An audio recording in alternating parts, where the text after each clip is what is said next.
Hi friends, ಎಲ್ಲರೂ ಹೇಗಿದ್ದೀರಾ? ಎಲ್ಲರೂ ಚೆನ್ನಾಗಿದ್ದೀರಾ ಅಂದ್ಕೊಂಡಿದ್ದೀನಿ. ಅಮೂಲ್ಯ ಅಭಿರುಚಿ ವಿಡಿಯೋಗೆ ಸ್ವಾಗತ. ನಾನಿವತ್ತು ಹಲಸಿನ ಹಣ್ಣು ಬಳಸಿ ಸಿಹಿಯಾದ ಕಡುಬು ಮಾಡ್ತಾಯಿದ್ದೀನಿ. ಇದು ಒಂಥರ ಹೊಸ ರುಚಿ. ಇದು ತುಂಬ ಚೆನ್ನಾಗಿರುತ್ತೆ ಟೇಸ್ಟು. ಇದೇ ಥರ ಟ್ರೈ ಮಾಡಿ ಫ್ರೆಂಡ್ಸ್. ಮತ್ತು ಹೊಸ್ದಾಗಿ ಯಾರು ನೋಡ್ತಾ ಇದ್ದೀರಾ, ಪ್ಲೀಸ್ ನನ್ನ ಚಾನಲ್ನ ಸಬ್ಸ್ಕ್ರೈಬ್ ಮಾಡ್ಕೊಳ್ಳಿ. ಹಾಗೆ ಪಕ್ಕದಲ್ಲಿರೋ ಬೆಲ್ ಐಕಾನ್ನ ಸೆಲೆಕ್ಟ್ ಮಾಡಿ. ಈ ವಿಡಿಯೋ ಇಷ್ಟ ಆದರೆ ಒಂದು ಲೈಕ್ ಮಾಡಿ. ಹೀಗೆ ಹೊಸ ಹೊಸ ವಿಡಿಯೋ ಬೇಕಂದರೆ ನನಗೆ ಕಮೆಂಟ್ ಮಾಡಿ. ಬನ್ನಿ ಫ್ರೆಂಡ್ಸ್, ಹೇಗೆ ಮಾಡೋದು ನೋಡೋಣ.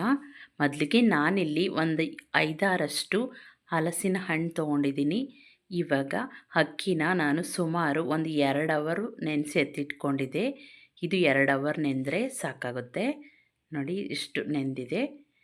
ಮತ್ತು 1 ಕಪ್ಪಷ್ಟು ಬೆಲ್ಲ, ಚಿಕ್ಕ ಕಪ್ಪಲ್ಲಿ 1 ಕಪ್ಪಷ್ಟು ತೆಂಗಿನ ತುರಿ ತೊಗೊಂಡಿದ್ದೀನಿ.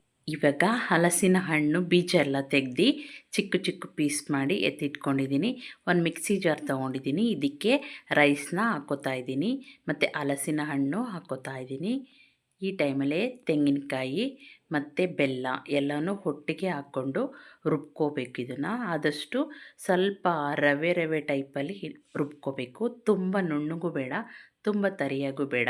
ನಾನಿಲ್ಲಿ ಸ್ವಲ್ಪ ಏಲಕ್ಕಿಕಾಯಿ ಹಾಕ್ಕೊಂಡಿದ್ದೀನಿ. ನೀವು ಏಲಕ್ಕಿಕಾಯಿ ಹಾಕ್ಕೊಳ್ಳಿ. ಈ ವಿಡಿಯೋ ಸ್ಕಿಪ್ ಆಗಿಬಿಟ್ಟಿದೆ, ಸಾರಿ. ಇವಾಗ ಇಷ್ಟು ನುಣ್ಣಗೆ ರುಬ್ಕೊಂಡ್ರೆ ಸಾಕಾಗುತ್ತೆ. ನಾನಿವಾಗ ಸಪ್ರೇಟು ಒಂದು ಬೌಲ್ಗೆ ಇದನ್ನು ಹಾಕ್ತಾಯಿದ್ದೀನಿ. ಹಾಕಿ ಎತ್ತಿಟ್ಕೊಂಡಿದ್ದೀನಿ. ಈ ಸುಮಾರು ಒಂದು 20 ನಿಮಿಷನಾದರೂ ಇದನ್ನು ಮ್ಯಾರಿನೇಟ್ ಆಗೋಕ್ಕೆ ಬಿಡಬೇಕು, ಆವಾಗ ಚೆನ್ನಾಗಿರುತ್ತೆ. ಇವಾಗ ನಾನು ಬಾಳೆ ಎಲೆನ ಚಿಕ್ಕದಾಗೆ ಪೀಸ್ ಮಾಡಿ ಎತ್ತಿಟ್ಕೊಂಡಿದ್ದೀನಿ.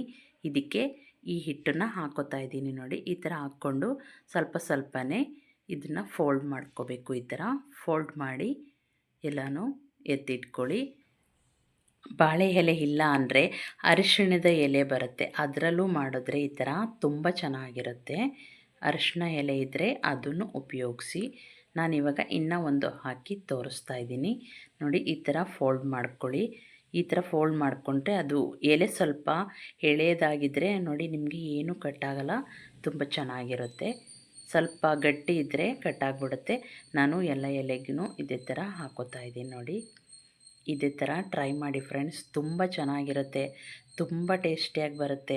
ಮಕ್ಕಳಿಗೆ, ದೊಡ್ಡವ್ರಿಗೆ ಎಲ್ಲರಿಗೂ ಇಷ್ಟ ಆಗುತ್ತೆ. ನೋಡಿ, ಎಲ್ಲ ರೆಡಿಯಾಗಿದೆ. ನಾನು ಫಸ್ಟೇ ಇಡ್ಲಿ ಪಾತ್ರೆಯಲ್ಲಿ ನೀರು ಹಾಕಿ ಕಾಯಕ್ಕೆ ಬಿಟ್ಟಿದ್ದೆ. ಇವಾಗ ಇದನ್ನಿಟ್ಟು ಸುಮಾರು 20 ಮಿನಿಟ್ಸು ಇದನ್ನು ಲೋ ಫ್ಲೇಮಲ್ಲೇ ಬೇಯಿಸ್ಕೊತಾ ಇದ್ದೀನಿ. ಇವಾಗ ಬೆಂದಾಗಿದೆ. ನೋಡಿ, ಈ ಥರ ಚೆನ್ನಾಗಿ ಬೇಯ್ಕೊಂಡು ಬಂದಿದೆ. ಹೀಗಾಗಿದ ಮೇಲೆ ನಾನು ಸರ್ವ್ ಮಾಡಿದ್ದೀನಿ. ನೀವು ಇದೇ ಥರ ಟ್ರೈ ಮಾಡಿ ಫ್ರೆಂಡ್ಸ್. ಈ ವಿಡಿಯೋ ಹೇಗಿತ್ತಂತ ತಪ್ಪದೆ ಕಮೆಂಟ್ ಮಾಡಿ ಫ್ರೆಂಡ್ಸ್. ನಿಮ್ಮ ಕಮೆಂಟ್ಗೋಸ್ಕರ ಕಾಯ್ತಾ ಇರ್ತೀನಿ. ಮತ್ತು ಫ್ರೆಂಡ್ಸ್, ನನ್ನ ವಿಡಿಯೋ ಇಷ್ಟ ಆದರೆ ಲೈಕ್ ಮಾಡಿ, ಶೇರ್ ಮಾಡಿ, ನನ್ನ ಚಾನಲ್ನ ಸಬ್ಸ್ಕ್ರೈಬ್ ಮಾಡ್ಕೊಳ್ಳಿ.